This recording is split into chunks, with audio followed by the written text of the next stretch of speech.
Hello, TJ. How are you? Very well, very well. Thank you so much for having me. I'm truly honored to be able to do this interview with you. And I know it's easy to get into the conversation of who is TJ Harris, the founder. But before we even get into that, I just want to take a moment and commend you not only for the work you're doing in the community, but how much you've been recognized for that work.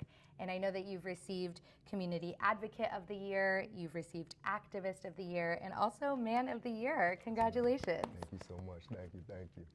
So take a moment here to just tell me, who is TJ Harris, the individual? Yes, ma'am. I would say in a few words, I'm a man that's led by God. I am a methodical man and a man that is passionate and steadfast about progressing his people. And I believe that that is where the accolades come from. I have dedicated all of my time. Sadly, I've dedicated my life to progressing and mobilizing our people. There is a passion, a fire that runs deep in me. And it is a visceral feeling that I must do something. So I believe in obligations for our people. So, excuse me, everything that I've done as of late has been to fulfill that obligation. So that's exactly what I'm doing.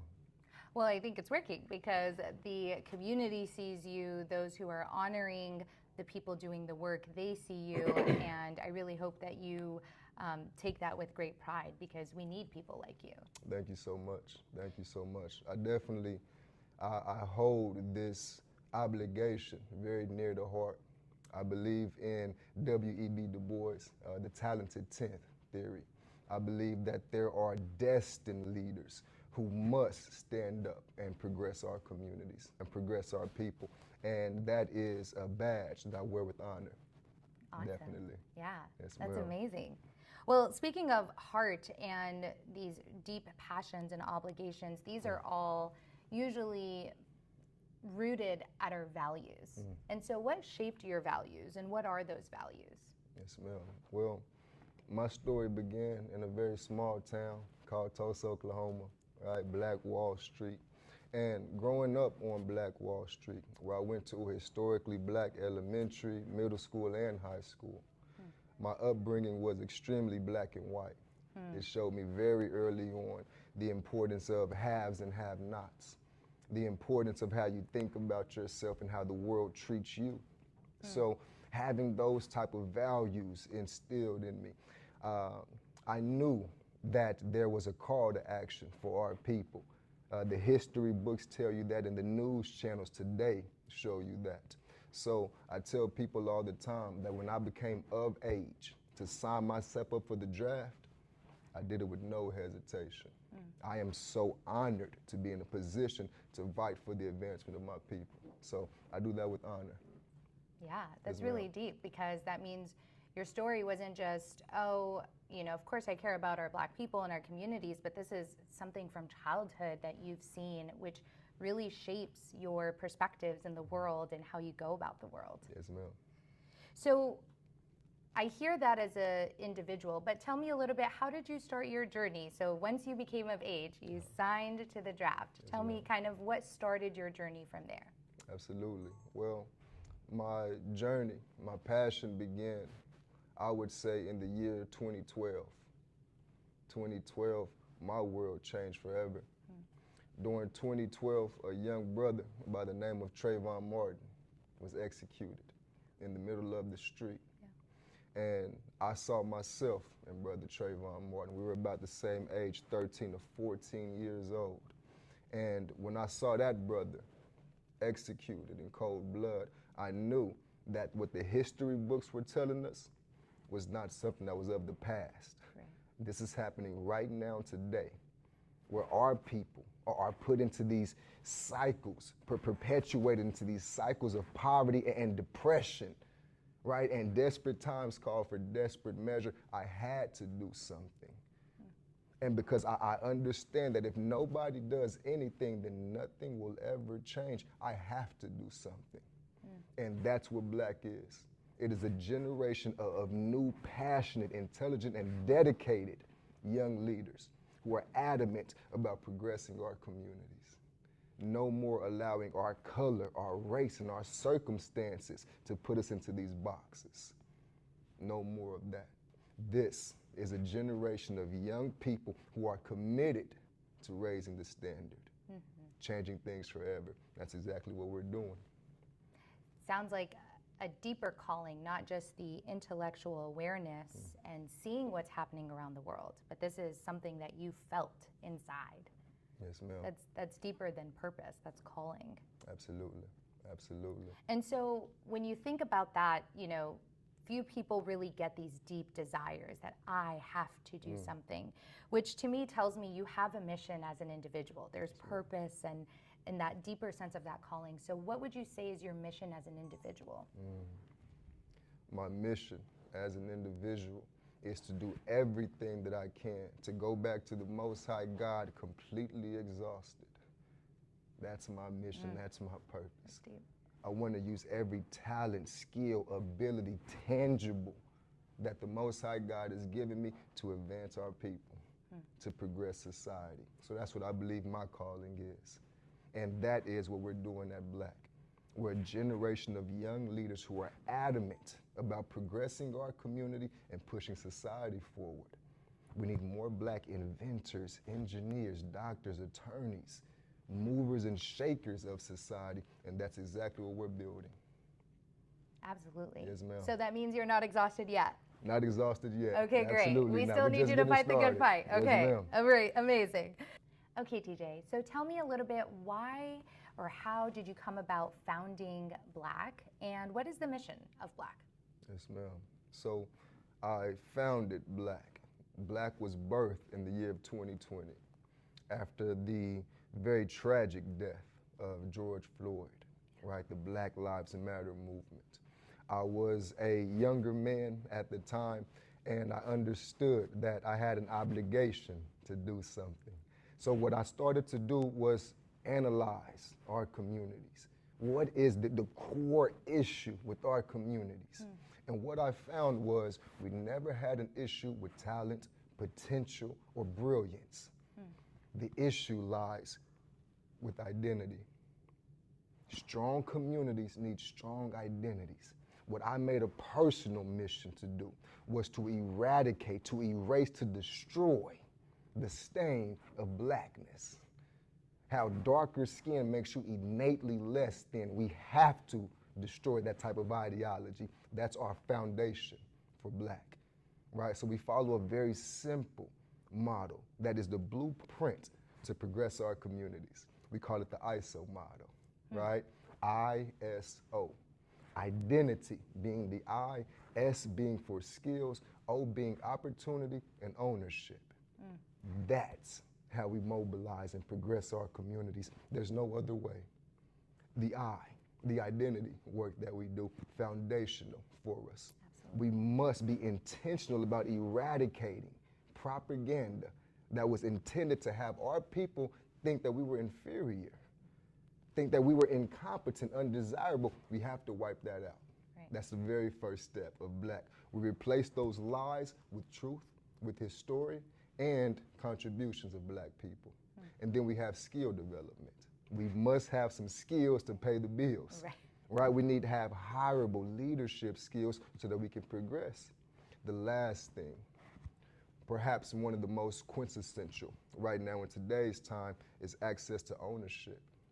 We need to own our narrative. We need to own our story. And that looks like employment. It looks like leadership positions, getting access to the C-suite, to where we control who comes into the door. We can pull ourselves up by our bootstraps like they would like us to. That's exactly what we're doing for self. I really appreciate hearing that, because to me, there's so many folks who are starting nonprofits or organizations, and it's either to make money or it's a hot topic. But as I listen to you speak, there is a direct correlation between your personal mission, your personal values, and the values and the mission of BLAC. And I think that strength, that connection there, I hear it. I hear it in both you as an individual, which means that I'm going to see that in your organization. So I appreciate that. Absolutely, absolutely. This is a newer generation who is adamant about getting their hands involved on changing our narrative. We are a group that represents people who are fed up of allowing our color and our circumstances to decide our narrative. Right. We're reclaiming our power, reclaiming our minds, and changing our story forever. We must be the generation that becomes intentional about eradicating those type of ideologies forever. Sadly, because nowhere we go on God's green earth can you escape your black skin. Right. They treat us like this in Japan, right? In China, in the Caribbean, wherever you go. If you have darker skin, they treat you like God ordained it for you to be less than. Yeah, we got to wipe that away, Sally. And that's what keeps me up at night. That's why I founded this movement. We're going to be the generation to change that type of thinking. That's exactly what we're doing. Okay, great. So this segues me perfectly to ask you, where do you see BLAC going in the next 5 years? What is the vision for BLAC that you have? International, absolutely. We'll start here domestic. Of course, we were founded right here in San Diego, California. We moved up north very quickly to LA County, Sacramento, up north, Oakland. Then we have to go eastwards, and southward. And that's exactly what we're doing. BLAC must have a chapter in every major city of the United States of America, right, where young people have the opportunity to advance their identity and mindset, increase their leadership skills, and have access to economic power right within their own communities. That's our formula. That's exactly what we're doing. That's putting around black the world. people, exactly, in position to control their narrative. That's our vision.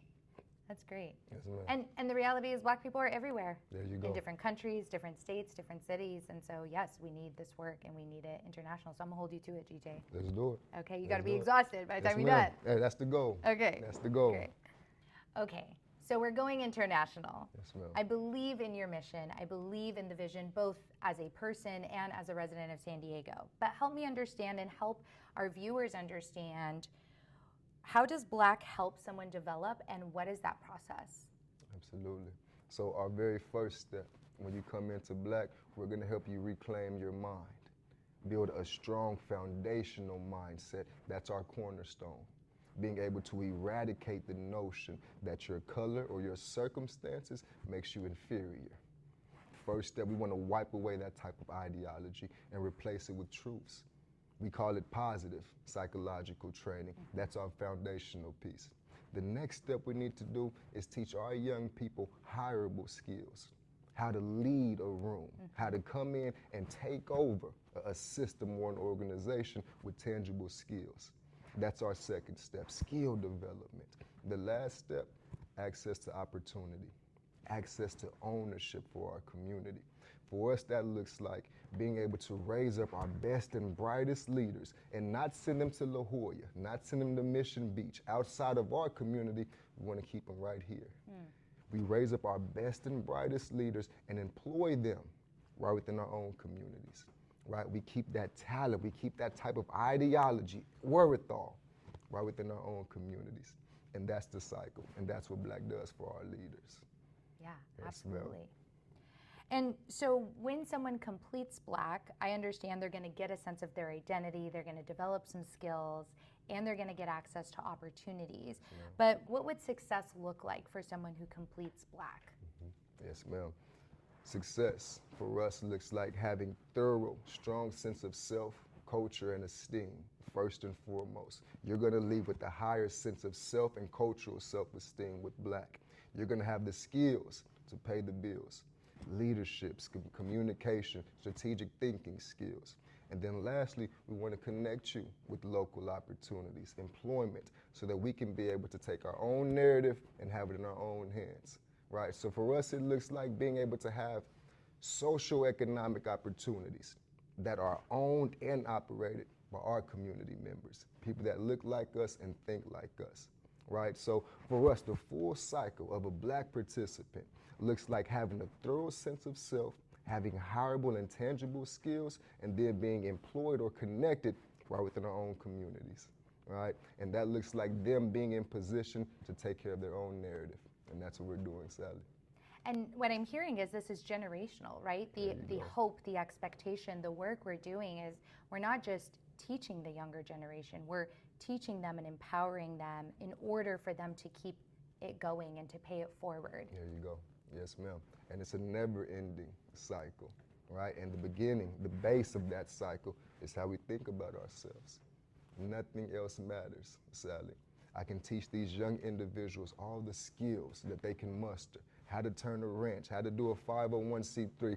None of that matters if they look at the mirror and hate what they see. Right. If they look in the mirror and hate the color of their skin, we start there.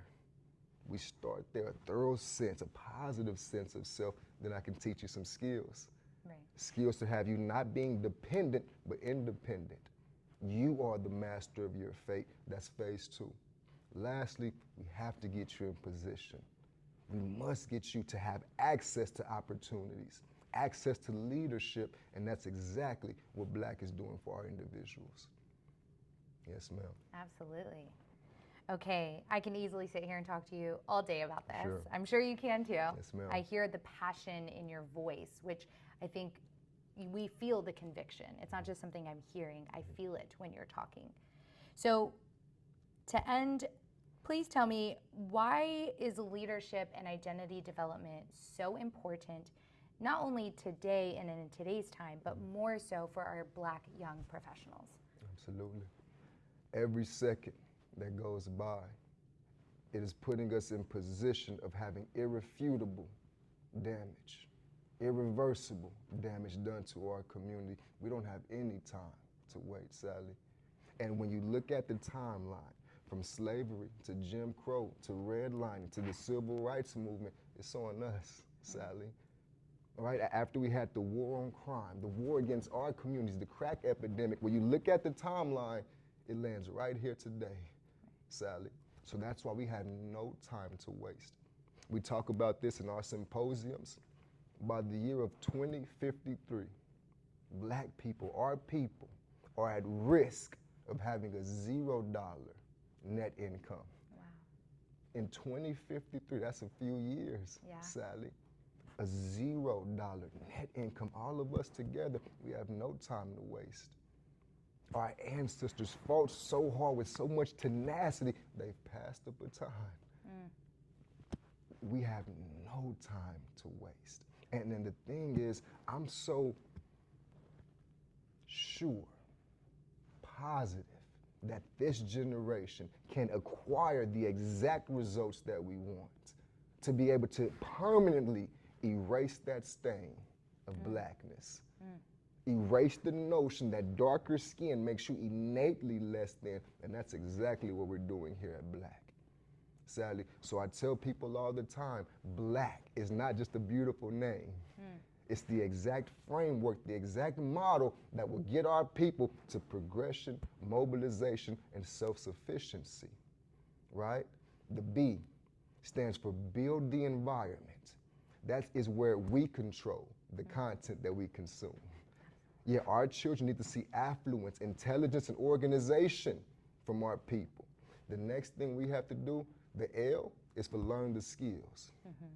We have to have some skills to pay the bills. No more dependency, right? The A is for align to community. And what that looks like is the Black man nod, right? When we see one another, seeing family, when we see one another, we got to rebuild our communities. The C stands for connect to power. Connect to history. We must connect ourselves to our purpose. We must know our history, know where we come from, know how we contribute, and continue to advance society. Wow. That's what BLAC means, and that's exactly what we're doing, Sally. This is our framework. Build the environment, learn the skills, align to community, and then connect to purpose. We have to reconnect to our history and our contributions. That's what BLAC is about. Wow. Yes, I ma'am. didn't know that. Yes, I didn't ma'am. know that it had a framework. So Yes, ma'am. that's really important for our viewers to hear and for folks to understand. You got me passionate now. You got me hyped up. Bring my preacher towel out. I'm trying to get you tired. Yeah, no, yeah, just kidding. yeah. We need Yes, you. We ma'am. need you. So I know we've been talking, and this has been such a wonderful conversation and getting a deeper insight to you as the individual, to you as the founder. But I'm going to ask you to turn to the folks who are watching, the folks who are listening to these messages. What is something you want them to take away? What do you want to say to those who are watching? We need you. We need you right now. We have zero time to waste. BLAC, the Black Leadership Alliance Coalition, is for individuals who are fed up and ready to create a change right now, today. So if that's you, if you're serious about changing your life and progressing your community, we want to do it with you. Identity is the cornerstone that will mobilize and progress our communities forever. How we think about ourselves, moving as a collective, having the skills, the opportunity, and access to change our narrative forever. So as I say, if that's you, if you're adamant, if you're passionate, pumped up, and fired up, I got to do something, we want to do it with you. The Black Leadership Alliance Coalition, we want to make that change happen with you. And that's what I would tell them. Wow. Yes, ma'am. Okay, well, sign me up For whatever events you got. Let's get I'm it. ready. Let's I'm do ready it. to do it. Yes, ma'am. TJ, thank you so much for not only taking the time to speak with me, but to share with others the insight, the behind the scenes, the things that people don't always get to see, and the time that you took to develop BLAC. So thank you, and congratulations again on the wonderful accolades and achievements that you've gotten so far. I look forward to seeing you around the city and doing the work alongside you. Absolutely, Sally, and thank you so much. This has been an amazing discussion.